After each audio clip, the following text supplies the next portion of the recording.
देखिए बच्चे, यूपीएससी एक ऐसा एग्ज़ाम है ना जिसमें आप लोगों को ना एकदम सटीक-सटीक आंसर लिखना पड़ेगा। आप लोगों का क्वेश्चन में जो डिमांड है ना, उसी के हिसाब से आंसर लिखना पड़ेगा। अगर आप लोग ज़्यादा इधर-उधर का बात करेंगे, इधर-उधर का चीज़ें लिखेंगे, अपना आंसर में डालेंगे, तो फिर आप लोग ना एक अच्छा नंबर गेन नहीं कर पाएँगे। आप लोग भले ही ये एम लक्ष्मीकांत का पूरा बुक एकदम कंप्लीट करके पढ़ लीजिए, लेकिन अगर क्वेश्चन का जो डिमांड है, उसको अगर आप लोग नहीं समझ पाएँगे ना, तो आप लोग ना वो क्वेश्चन का आंसर में आप लोग अच्छा नंबर गेन नहीं कर पाओगे और अच्छा नंबर नहीं गेन कर पाओगे तो आप लोग मेंस का पेपर कैसे क्लियर करोगे?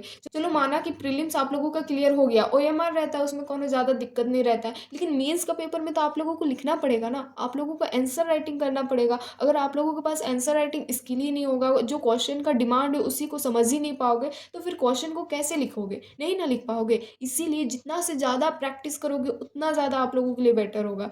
जितना ज़्यादा प्रैक्टिस करते जाओ, देखिएगा आप लोगों का आंसर राइटिंग उतना ही ज़्यादा अच्छा होते जाएगा। आप लोग सिर्फ़ बुक ही पढ़ते रहते हो, स्पेक्ट्रम हो गया, एम लक्ष्मीकांत हो गया, एंशिएंट हिस्ट्री वगैरह जितना भी सारी चीज़ें हैं, आप लोग खाली पढ़ते रहते हो। लेकिन आंसर राइटिंग में बहुत ही ज़्यादा ज़रूरी है।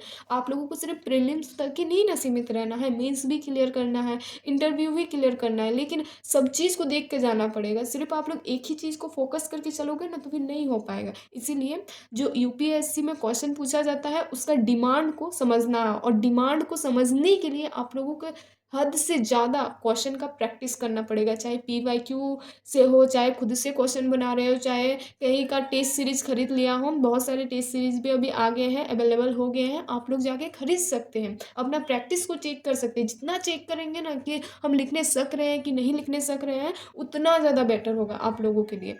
तो जितना ज़्यादा प्रैक्टिस कीजिएगा उतना ही ज़्यादा आप लोगों के लिए बेटर होगा। तो चलिए हम लोग फटाफट से जो हम लोगों का टॉपिक है उसमें आते हैं।